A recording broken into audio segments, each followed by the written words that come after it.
कि विक्रम विधानसभा का बेटा ही विक्रम का नेतृत्व, बाहर वाले बाहर जाओ, विक्रम क्षेत्र हमारा है। कांग्रेस पार्टी में लैंडिंग कैंडिडेट चुनाव लड़ा, जिसको दूर दूर तक कांग्रेस पार्टी से कोई वास्ता नहीं था। कांग्रेस पार्टी के कहीं कोई कार्यक्रम में भी एक आज तक कार्यक्रम में नहीं गया होगा, चाहे पार्टी लड़ाए या नहीं लड़ाए, कि जब अपना घर का बेटा उपलब्ध है तो हम बाहर वाले को अपने गोद में क्यों बैठाएं। तो मंटू शर्मा क्या चाहते हैं, चुनाव ना हो? इस महामारी में चुनाव होना तय है, ये तय हो गया कि चुनाव होगा।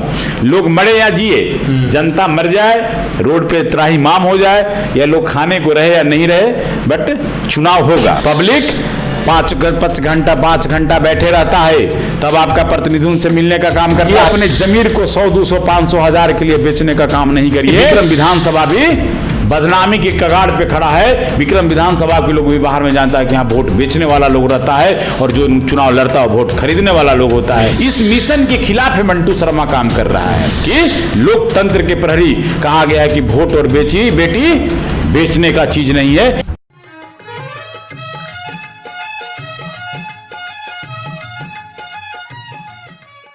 नमस्कार, बिहार वाणी देख रहे हैं आप। मैं हूं आपके साथ रितेश शर्मा। बिहार वाणी के खास कार्यक्रम नेताजी बोलिन में आपका एक बार फिर से स्वागत है। बिहार चुनाव होने वाले हैं, इस बीच हम हर वो विधानसभा क्षेत्र जहां के नेता दावेदारी कर रहे हैं उनसे हम बातचीत करते हैं और वहां के मुद्दों को सामने लाकर रखते हैं, और उम्मीदवारों की क्या उम्मीद है वहां की जनता से, वो सब चीज़ों पर हम बात करते हैं। तो आज इस बीच इस कड़ी में हमारे साथ जुड़ चुके हैं विक्रम विधानसभा क्षेत्र के वहां से भावी उम्मीदवार हैं, कांग्रेस के प्रतिनिधि है वहां से मंटू शर्मा हैं, हमारे साथ यहां जुड़े हैं। तो मंटू शर्मा से हम जानेंगे कि विक्रम विधानसभा क्षेत्र में जो मौजूदा वहां विधायक हैं सिद्धार्थ सिंह, उन्होंने क्या काम किया है, और इनका जो नारा है विक्रम का बेटा विक्रम का नेता बनेगा, और जो बाहरी लोग हैं उनको बाहर करने की बात कर रहे हैं मंटू शर्मा। तो आखिर ये बातें क्यों हो रही है, और बिहार की राजनीति में वो किस तरह से देखते हैं कि आने वाली जो सरकार है वो महागठबंधन की बनेगी और किस तरीके से बनेगी, सब बातों पर चर्चा करते हैं। तो सबसे पहले हमारे साथ जुड़ने के लिए मंटू शर्मा जी आपका बहुत बहुत स्वागत है। जी नमस्ते। तो सबसे पहला सवाल यही है कि आपने जो नारा दिया है विक्रम का बेटा, ये क्या मतलब लोगों को संदेश दे रहा है, जनता को? देखिए, ये हमारा नारा नहीं है, ये विक्रम विधानसभा के हर जाति समुदाय के लोगों का कहना है कि इस बार विक्रम विधानसभा में विक्रम का बेटा ही विक्रम का नेतृत्व करे। लगातार बाहर वाले के लोगों से, बाहर वाले वैसे प्रतिनिधि से, जो कभी भी विक्रम के सम्मान के लिए, विक्रम की किसान मजदूर की सम्मान के लिए, विक्रम गांव कस्बे में रहने वाले लोगों की विकास के लिए कभी वो लोग लड़ाई लड़ने का काम नहीं किए। हमारे यहाँ विक्रम विधानसभा का इतिहास है, खदेरन बाबू के बाद कोई भी इस विधानसभा का नेतृत्व नहीं किया जो विक्रम विधानसभा के लिए विक्रम का दर्द जाने। वो जब एमएलए हुआ करते थे तो विक्रम का एक इतिहास रहा, पटना जिला से लेकर बिहार के धरती पर विक्रम विधानसभा जाना जाता था। खदेरन बाबू ऐसे नेता थे जिसको सब लोग जानता था और अग्र श्रेणी में जाने जाते थे। विक्रम में देखिए जो भी व्यवस्था आज तक किया हुआ है, विक्रम में डाक बंगला का निर्माण, लाइब्रेरी का निर्माण, विक्रम में ऐसे बहुत सारे जगह जो चिन्हित किया गया, जो वहीं का वही लीडर रहे तब हो पाया। उनके बाद के जितने भी लीडर हुए बराबर कभी विधानसभा के लीडर रहे, कभी बाहर वाले लीडर रहे।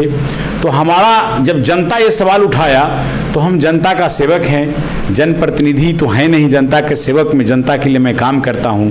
तो मेरे जनता का इस सवाल को मैंने लोगों को बीच छोड़ने का काम कर रहा है मंटू शर्मा।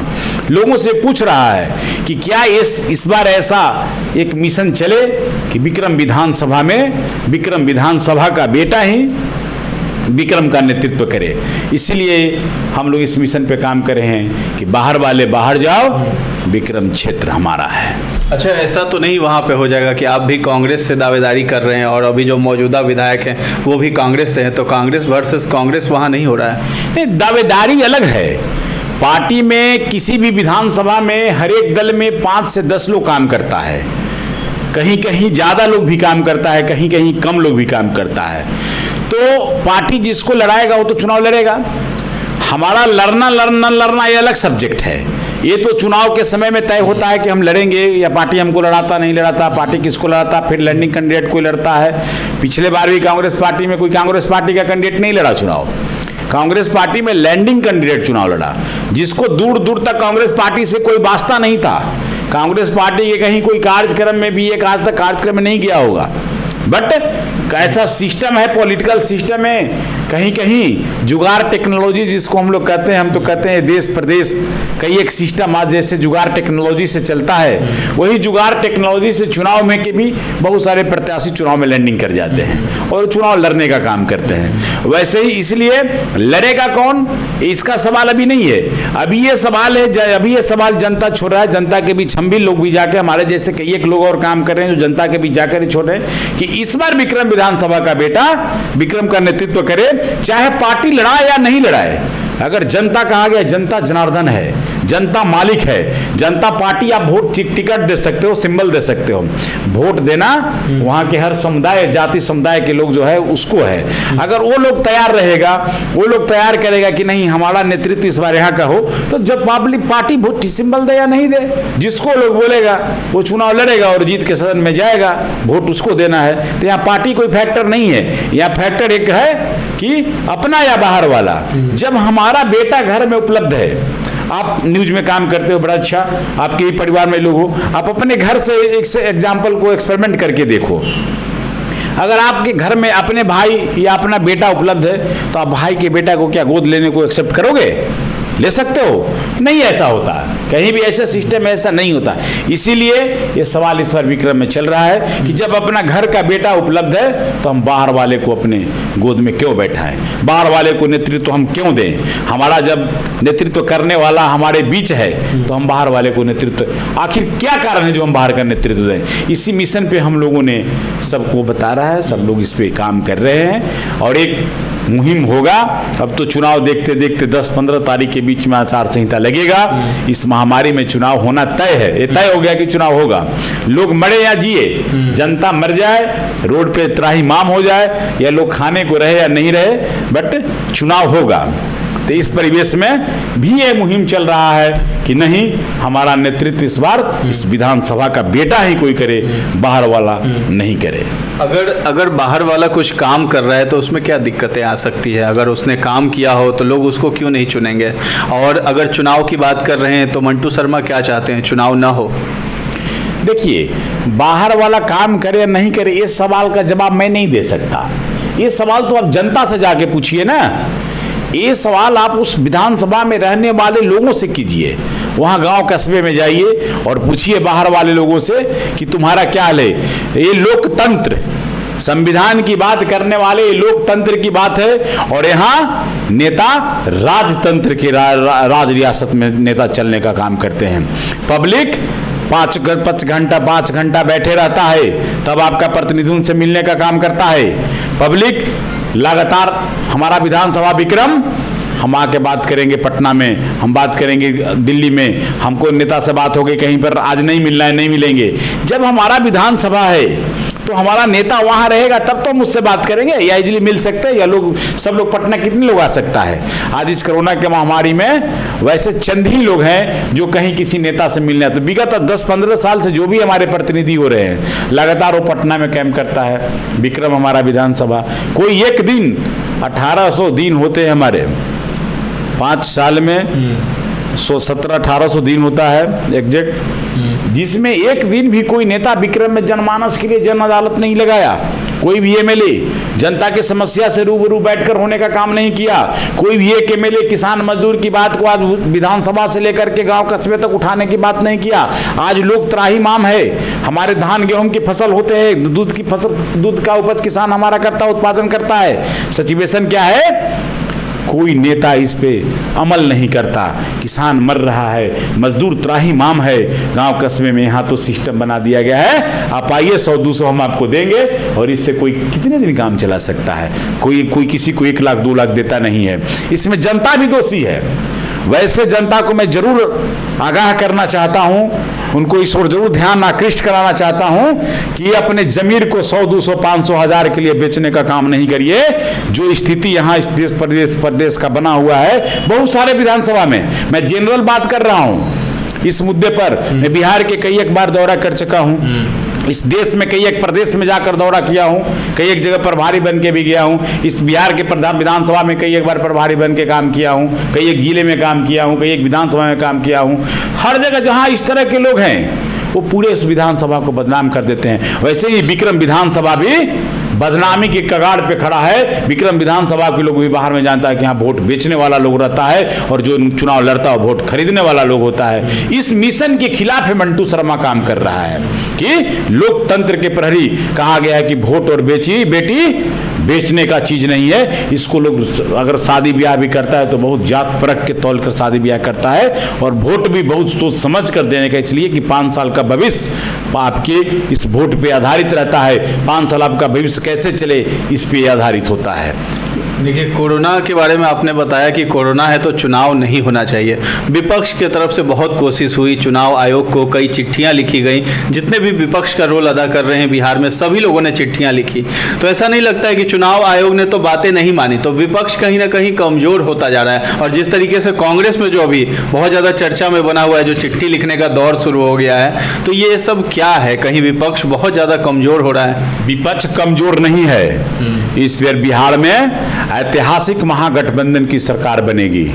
ये जितने भी एनडीए वाले लोग हैं, एनडीए वाले लोगों को जो 15 साल का किया हुआ कार्यकलाप है, इससे जनता इस तरह से उब चुका है, जनता इस तरह से त्राहिमाम है कि अभी सरकार कहता है इस कोरोना में चुनाव कराएंगे हम लोग। चुनाव कराने में विपक्ष कभी पीछे नहीं है, चुनाव में विपक्ष सबसे आगे तैयारी में है। सरकार के लोग पीछे, सरकार के लोग की व्यवस्था पीछे है। सरकार के लोग भी इसमें लगे हुए थे कि नहीं चुनाव हो कि नहीं हो, इस पर अपना अपना मंतव्य लोग दे रहा था। मंतव्य अगर मांगा जाता है तो जो सही बात है वो कोई बोलेगा। लोकतंत्र के बात छोड़िए, मानवता के नाते जो ये जिंदगी चल रहा है अभी कोरोना में 6 महीने से, क्या मानवता के नाते मैं आपसे पूछना चाहता हूँ, प्रेस वाले हैं, क्या चुनाव होना चाहिए इस मानवता के नाते? इसमें लोग मर रहा है, हॉस्पिटल में कोई व्यवस्था नहीं है, लोग रोड पे गिर गिर के मर जा रहा है, 3-3 दिन तक लाश सरे परे रह जा रहे हैं हॉस्पिटल में, और उसके बाद आप चुनाव में मशगूल है, वर्चुअल रैली में मशगूल है। क्या यही लोकतंत्र? इसीलिए देश अंग्रेजी हुकूमत के खिलाफ आजाद हुआ था। ये देश इसीलिए गुलामगिरी के खिलाफ लड़ाई लड़कर गांधी जी ने आंदोलन करके आजाद कराया था कि सत्य के आसीन में, सत्य के भूख में कुर्सी पर बैठने के लिए ये लोकतंत्र के प्रहरी लोग, जनता मर जाए और आप कुर्सी के लिए बेचैन हो, इसलिए लोग आजादी हुआ था हम लोगों का। लोग तो इसलिए आज भी मैं कहता हूं कि ये देश आजादी के बाद भी गुलामगिरी में जीने का काम कर रहा है। इसलिए यहाँ के ऐसे ऐसे व्यवस्था करने वाले लोग, जिसके पास न कोई मानवता है, न कोई सभ्यता है, न कोई संस्कृति है, जो वोट देने वाला मतदाता अगर ये ताकत कुर्सी के नेता में होता तो क्यों न स्वतः हुई अपना नेता बन लेते और मुख्यमंत्री चुन लेते? ये जनता जब चुन के भेजता है तब आप सदन में जाते हो। तो इस लोकतंत्र का मालिक, इस लोकतंत्र का महापर्व का मालिक ये पब्लिक है, जो हमारे 12 करोड़ जनता है इस बिहार का। और ये जनता उधर बाढ़ के दहाड़ में मर रहा है, इधर अकाल के भुखमरी के दहाड़ में मर रहा है, इधर कोरोना के महामारी में मर रहा है, और उसके बाद भी सरकार के तंत्र चुनाव में मशगूल है। तो इसमें हमारा कहीं नहीं, चुनाव होगा तो हम लोग चुनाव में लड़ेंगे ही, लोग जाएंगे ही। उनके नेता भी कोरोना से प्रताड़ित हो रहे हैं, महागठबंधन के भी नेता कोरोना से प्रताड़ित होंगे। गांव कस्बे में रहने वाले जो मजदूर, किसान मजदूर परिवार के जो भी लोग हैं वो भी कोरोना से प्रताड़ित हो रहे हैं। तो सबको साथ मिलकर सबके साथ चलना है। तो इसी परिस्थिति में जो सरकार, जो चुनाव आयोग का निर्णय होगा, सुप्रीम कोर्ट देखे परसों कह दिया कि हम इस पे नहीं करेंगे, चुनाव आयोग निर्णय ले, तो ठीक है, चुनाव का बात है तो इसमें कोर्ट न्यायालय नहीं कुछ कर सकता। चुनाव आयोग को सोचना चाहिए था कि कर, बट चुनाव होगा तो सब लोग साथ चुनाव तो लड़ेगा ही ना, चुनाव छोड़ेगा थोड़े कोई। चलिए, आप अपने क्षेत्र में जो जनता है वहाँ की, उसके लिए मतलब क्या क्या आप वादे कर रहे हैं और क्या क्या उसको देने की बात कर रहे हैं, और जो कमियाँ रह गई हैं वो भी बताइए कि मौजूदा जो विधायक हैं वो कर नहीं पाए हैं कुछ काम, उसके बारे में भी बताइए। देखिए, विधायक जी क्या किए नहीं किए इसका जवाब मैं नहीं दे सकता।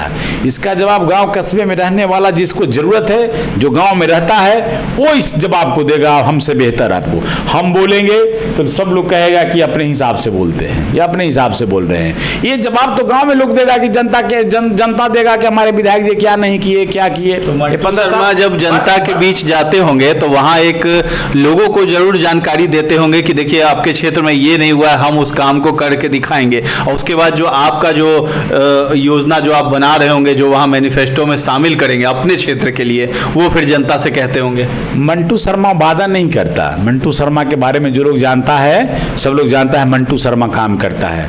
विगत 15 साल से लगातार मंटू शर्मा क्षेत्र में किसान मजदूर के लिए अगर कोई आंदोलन लड़ने का काम किया, एक से बड़े इतिहास हैं। आप जाकर गांव में किसान मजदूर से पूछेंगे। आज सुबह ही की बात मैं बताता हूं, रोज की बात छोड़ दीजिए। नवतपुर ब्लॉक में खाद की कालाबाजारी हो रहा है। मैं सुबह उठते 15-18 किसान का फोन आया हमको। जैसे ही सुबह मैं उठा, मैं वीडियो से डीओ से सबसे बात किया है। आप बात कर लीजिएगा भी, अगर जानना चाहते हैं नवतपुर वीडियो से बात करिए और लोग से बात करिए। मैं सबको बात करके हरकाया और कहा है कि अगर ये कालाबाजारी नहीं रुका 1 से 2 दिन में, किसान की अगर खाद उपलब्ध नहीं हुआ तो फिर आंदोलन मंटू शर्मा तुरंत कल परसों ब्लॉक में बैठ जाएगा, धरना में बैठ जाएगा। लोग उसके साथ रहते हैं और उसका सलूशन कराता है। ऐसे कई एक इतिहास हमारे हैं। सारे पैक्स वाले से बिक्र में पूछिए, FCI धान सेंटर से उठा करके आप कोई इतिहास लेकर देकर पूछिए। जितने भी किसान मजदूर परिवार, जितने भी सुधा डेयरी चलाने वाले लोग, पूछिए उनसे।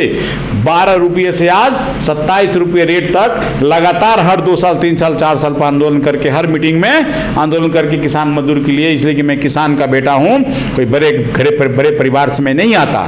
मैं एक किसान मजदूर परिवार का घर से आया हूं। इसलिए जो इस पेशा से आता है वही इस किसान मजदूर का दर्द को जानने का दर्द जानता है। महल में रहने वाला झोपड़ी का दर्द नहीं बता सकता। झोपड़ी में जो रहता है वही झोपड़ी में रहने वाला का दर्द बता सकता है। महल वाले लोग, राजतंत्र चलाने वाले लोग दर्द नहीं बता सकते। इसलिए मंटू शर्मा एक वैसे गांव दबे कुचले शोषित समाज घर में जाकर लोगों से बात करता है, लोगों से मिलता है, लोगों के सुख दुख में साथ रहता है। और जहां तक हमारी क्षमता और ताकत है, मैं उस दुख सुख में उसको साथ करके उस कष्ट को खत्म करने का प्रयास करता हूं। तो ऐसे बहुत सारे काम हैं, हमको बताने की जरूरत नहीं है और कहने की जरूरत नहीं है। मैं वहाँ के दबे परिवार के लिए एजुकेशन पे काम करता हूँ। बहुत सारे ऐसे परिवार हमारे बच्चे पढ़ते हैं जिसको मैं निःशुल्क पढ़ाता हूँ, निःशुल्क ट्रांसपोर्टेशन का व्यवस्था कर रखा हूँ। और बहुत सारे और ऐसे नए क्षेत्र में भी बच्चे हैं जिसको मैं अच्छे शिक्षा देने की व्यवस्था, जिसका अच्छा बेटा नहीं पढ़ पाता अच्छे स्कूल में, वैसे भी परिवार को, BPL परिवार से भी मैं स्कूल में पढ़ाने का काम करता हूँ। बहुत ऐसे बच्चे हैं जिसको शादी ब्याह वैसे जैसे जितने घर में हैं, जितनी हमारी ताकत रहता है मैं उतना मदद करता हूँ। जब तो लोग जानता नहीं था, मैं उस समय से अभी तक 7,000 लोगों का आँख का ऑपरेशन कराया। आप क्षेत्र में पता करिए, उस समय जिस समय आँख का ऑपरेशन का लेंस में 18 से 20,000 रुपये लगते थे, उस समय निःशुल्क में 7,000 से ऊपर लोगों का शिविर लगा कर, कोई नहीं अखंड ज्योति जैसे संस्था में, साईं नेत्रालय जैसे संस्था में, बड़े संस्था में उस समय करा कि ऑपरेशन कितने, सब गरीब का जहाँ भी मदद होता है। कोई मान लो गरीब मर गया तो अगर वो मेरे पास आता है या हमें जानकारी मिलता है तो मैं ज़रूर जाके उसको मदद करता हूँ। चाहे वो कैंसर पीड़ित हो, शादी विवाह वाला हो, या अभी देखिए जैसे डूब के मर गया, कई एक जगह डूब के मरा। सब जगह जाके पता करिए, सबको जितनी हमारी ताकत है मैं उसको आर्थिक मदद जरूर करने का काम करता हूँ। तो ये काम करने वाला लोग बोलता नहीं है। हमसे पूछेंगे आप क्या मैनिफेस्टो दिए, क्या वादा करने करेंगे यहाँ नए पुराने में, वो लोग मेरे बारे में जानता है कि मंटू शर्मा को अगर हमें नेतृत्व मिलेगा, हमारा नेतृत्व देगा, तो एक बार इस बिहार के धरती पर ऐतिहासिक विक्रम विधानसभा लोग जानेगा कि एक मेरा भी MLA इस विधानसभा में हुआ। खदेरन बाबू के इतिहास के बाद पुनः उसको रिन्यूअल करने का काम इस विक्रम का बेटा मंटू शर्मा ही कर सकता है। बाकी किसी MLA में ताकत नहीं है, किसी नेता में ताकत नहीं है जो इस काम को पुनः स्थापित कर सकता है। चलिए, जाते जाते एक और सवाल है, अंतिम है। तेजस्वी यादव का नेतृत्व कितना सही लगता है महागठबंधन में आपको और महागठबंधन की पूरी टीम को? देखिए, इस सवाल का जवाब हम लोग नहीं दे सकते। ये बड़े नेता का बात है। तेजस्वी यादव इस प्रदेश का बड़ा नेता है, प्रतिपक्ष का नेता है, सदन का प्रतिपक्ष में नेता है। ये सवाल हमारे कांग्रेस के बड़े नेता का सवाल है या किसी और महागठबंधन के पार्टी के बड़े। हम लोग सिपाही हैं, वर्कर हैं। वर्कर की ताकत हमारी वो ताकत नहीं है कि हम तेजस्वी यादव पर बोले, लालू यादव पर बोले या कांग्रेस पार्टी के बड़े नेता पर बोले। हम अपने बात को रख सकते हैं, वो अपने नेता के पास रख सकते हैं। अभी इस बड़े नेता के लेवल पे हम इसका जवाब नहीं दे सकते। बहुत बहुत धन्यवाद आपका हमसे जुड़ने के लिए। जी, बधाई आपको भी। तो ये थे हमारे साथ विक्रम विधानसभा क्षेत्र से भावी उम्मीदवार हैं मंटू शर्मा। कांग्रेस से अपनी दावेदारी कर रही हैं और मौजूदा जो वहाँ विधायक है वो भी कांग्रेस से ही हैं। उनकी कमियों के बारे में इन्होंने बताया है कि जनता के बीच जाइए, आप क्षेत्र में जाइए और वहाँ जा कर के लोगों से जानकारी लीजिए। तो हम आपको ग्राउंड लेवल से भी वो रिपोर्ट दिखाएंगे। विक्रम विधानसभा क्षेत्र भी जाने का दौरा होगा हमारा और वहाँ पर जो समस्याएं हैं जनता से रूबरू होंगे और आप तक पहुँचाने का काम करेंगे। और मंटू शर्मा जो कि एक नारा दे रहे हैं कि बाहरी को बाहर करो और घर का बेटा ही वहाँ नेता बनेगा विक्रम में, तो ये इनका स्लोगन है और काम करके दिखाने का वादा करते हैं। मैनिफेस्टो नहीं देते हैं, काम करके दिखाते हैं, ऐसा इनका कहना है। और हम ग्राउंड पे जाएंगे, देखते हैं कि वहाँ की सच्चाई क्या है, जनता क्या बताती है। फिलहाल आप हमारे चैनल के साथ बने रहें और अब तक सब्सक्राइब नहीं किया है तो सब्सक्राइब कर लें। अगर ये वीडियो फेसबुक पर देख रहे हैं तो हमारे पेज को लाइक और फॉलो करना न भूलें। शुक्रिया।